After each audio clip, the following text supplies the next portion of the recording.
I'm Elizabeth, just your average housewife living a pretty standard life. As I near my 60s, my husband Christopher, who's a bit older, has shifted from full-time work to freelance gigs, and we're enjoying our laid-back days together. Our only son, Daniel, got married last year at the request of his wife, Stephanie. They didn't have a wedding ceremony, but they did take wedding photos in Italy. It seems the two of them smiling happily against a backdrop of the clear blue sky and ocean. We couldn't help but laugh at how radiant they looked, which earned us a glare from our son. We're happy as long as they're happy, no matter the circumstances. The couple met far away in Stephanie's hometown and have settled there due to work commitments.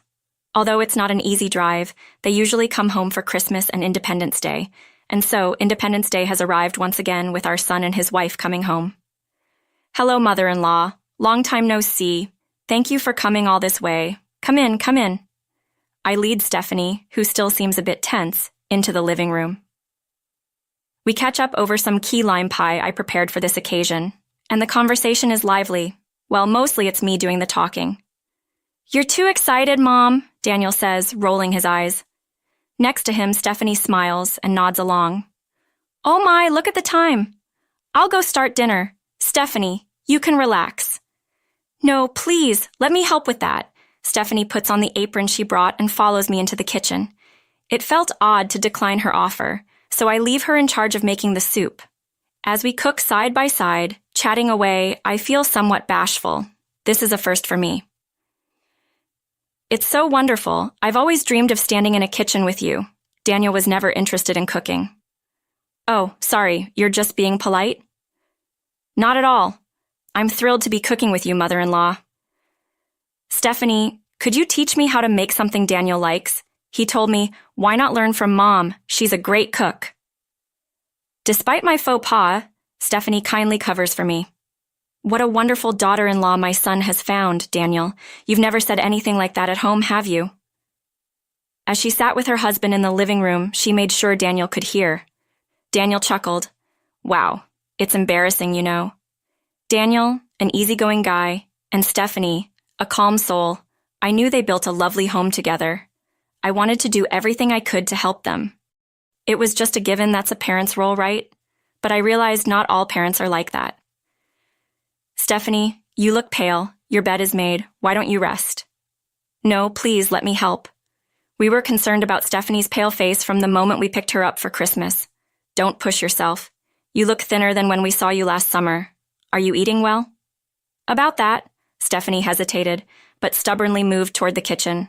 Her husband chimed in. Elizabeth can handle it. You should rest. Okay, sorry. Finally, she reluctantly left the kitchen. Throughout the visit, we advised her to go home early because she was unwell, but still willing to help. Stephanie seemed like she wanted to say something, but Daniel nudged her, and they left. Watching their car drive away, we sighed. She looks like she was struggling but still wanted to work. She could lean on us more. She probably hasn't had the chance to rely on anyone. Why Stephanie refused a wedding ceremony?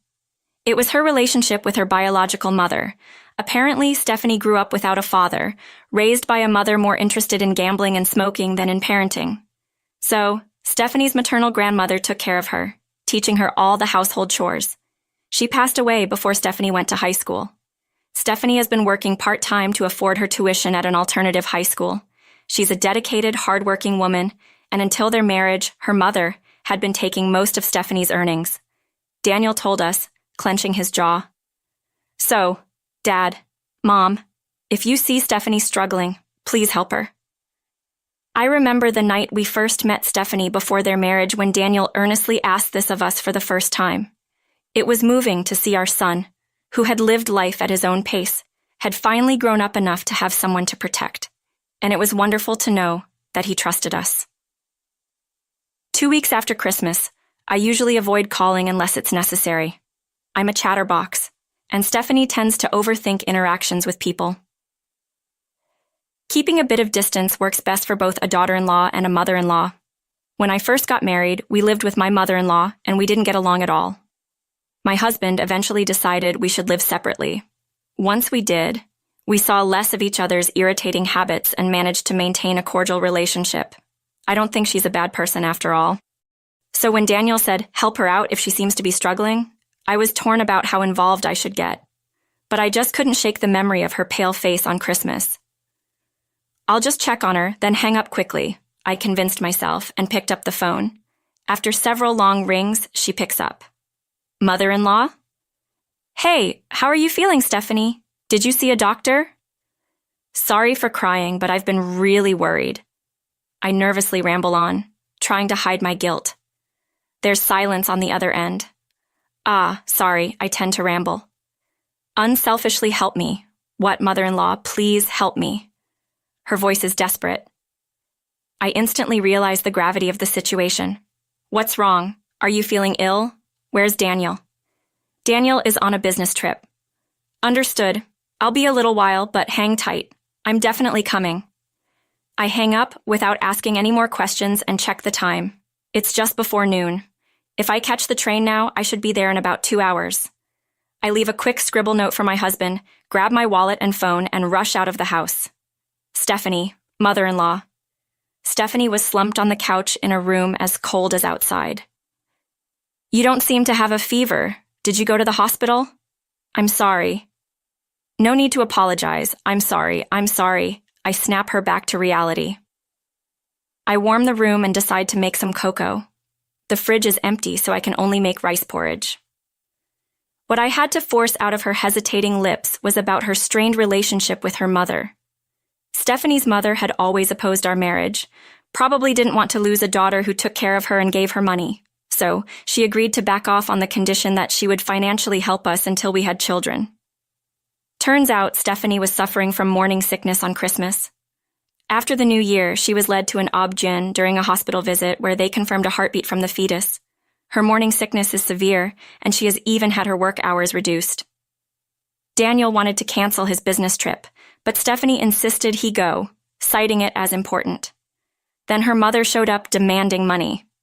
Seeing Stephanie's pale face, she quickly discerned the pregnancy and yelled, "You are not allowed to have this." The baby, upset that her usually submissive daughter wasn't agreeing, she took all the money and food in the house and left. As Stephanie recounted this calmly, I broke into tears. How could someone do this to her own daughter and grandchild? Mother-in-law, seeing me cry, Stephanie's emotionless face twisted with guilt. It was heartbreaking to see her, a woman who didn't even know how to cry in pain. Stephanie, be honest. What do you want to do? If it's all right, I want to have this child, even if it's a burden on you and the family. A burden when your child's life is at stake? I gently touched her still flat belly. I'll protect you and your mom. I swear. That night, I told Daniel about today's events over the phone and made a suggestion. I sensed tears in his voice when he said, "Thanks, Mom." Christopher also immediately gave the go-ahead.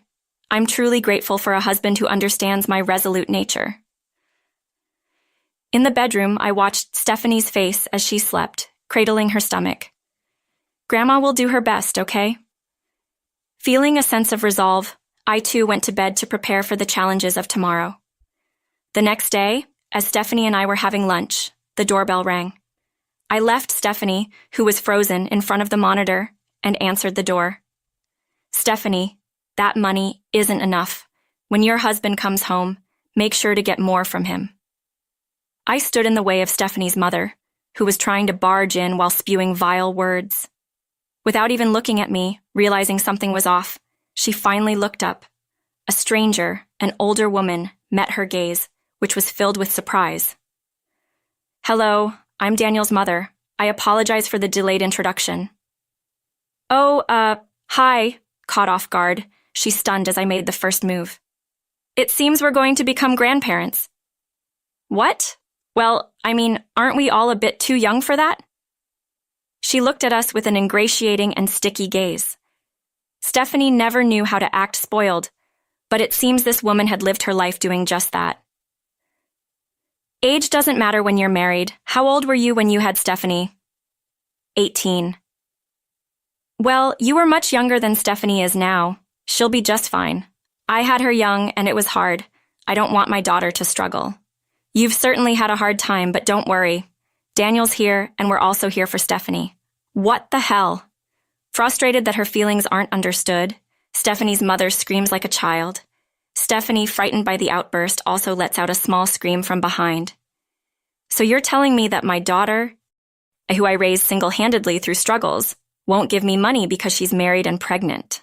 That's ridiculous. The one who's ridiculous is you. I firmly reject this incredibly selfish person, giving her no room to cling to me. Children are not born to serve their parents. They're born to live happily as individuals. Besides, your struggle stems from your lack of self-control and reckless spending. I can do whatever I want with my daughter. Then give your daughter to us. Suddenly, the bedroom door opens, and my reserved husband appears. The unexpected arrival of a second person changes the color of Stephanie's mother's face. The entrance of this somewhat intimidating older man has diminished her bravado a bit. Ignoring her changing expression, my husband takes out a thick envelope from his bag. I had set aside $50,000 for my son's wedding. I'll offer it for your daughter. $50,000? She was visibly thrilled by the sum, a sum she was not accustomed to. Well, I've spent more on raising my daughter. Actually, it was infuriating to watch her try to negotiate for more money rather than say her daughter couldn't be bought. That amount has probably already been paid back by your daughter, hasn't it? She seems quite self-sufficient. If you don't need it, we can call the deal off. Well, fine then. It's for my daughter and my grandchild. She snatched the envelope from my hooseband. Her daughter was nowhere in her gaze anymore. Let's go, Stephanie. To spare Stephanie from any more ugliness, I took her outside. But she stopped at the front door, turning to say, "Thank you for everything, Mom. Goodbye." She would soon realize what she had lost for such a small amount. But by then, Stephanie and her child had enough time to escape. 1 year later, Christmas used to be the time we waited for our son to come home. Not this year because we have our wonderful daughter Stephanie and granddaughter Ashley here with us. Thanks for watching, Ashley, mother-in-law. She slept like an angel. Did you get what you needed? Yes, oh, I got some donuts too. How thoughtful of you. Come sit by the fireplace. Sure. Stephanie settles in next to the fireplace as if she's always been part of our home. You see, Stephanie and her family are living with us. When Daniel, my son, couldn't leave his job abroad, we decided Stephanie and Ashley could stay with us to be safe. Daniel had always planned on transferring back here. And then just before Ashley was born, that wish came true. They could have moved out when Daniel arrived, but Stephanie wanted to live with us. So they still do. We thought there might be friction living together, but so far it's been delightful. In fact, it's brought so much life to our remaining years that had otherwise seemed set from monotony. While enjoying some delicious donuts, my husband popped in. Elizabeth, another email came through. Oh my, what does it say this time? Please give Stephanie and my grandchild back. Stephanie is my precious daughter. Since she left, it's like the fire in my heart has gone out. I have no money. If you won't return my daughter, give me money. You'll be in trouble too if something happens to me. My husband sighed in disbelief. She writes the same pitiful stuff every time. Oh, come on, Christopher. As I chuckled at his comment, Stephanie furrowed her brows and laughed awkwardly. Turns out Stephanie's mom squandered the $50,000 she got in exchange for her daughter in no time, and so we get these tragic soliloquies about her pitiful state. Hey, it's like we just changed who we're supporting. We wanted another child but couldn't have one. We got a lovely daughter for just $50,000. It's a bargain. You are too kind, mother-in-law, Stephanie replied with a face on the brink of tears. Don't worry about the money. Elizabeth and I really feel this way. Christopher, you're cool. As I teased him, he lightly hit me with the newspaper he was holding. I'm glad I married Daniel. I'm happy I met you and father-in-law. How fortunate. I'm happy too. Getting such a wonderful daughter is the best thing our son has ever done. Hey, am I being neglected here? You know I'm here too, right? Daniel pouted, and the grandchild in Stephanie's arms yawned a little. We both chuckled at the sight. Even my husband, tipping his coffee cup, seemed delighted. Another peaceful day passes with our wonderful daughter, something truly invaluable that money can't buy. That mother who ruins such tender moments is foolish. Instead of meaningless money, she should have valued the warm hand beside her. I sympathize with her for not knowing what it means to be happy as a mother, but I can't forgive her.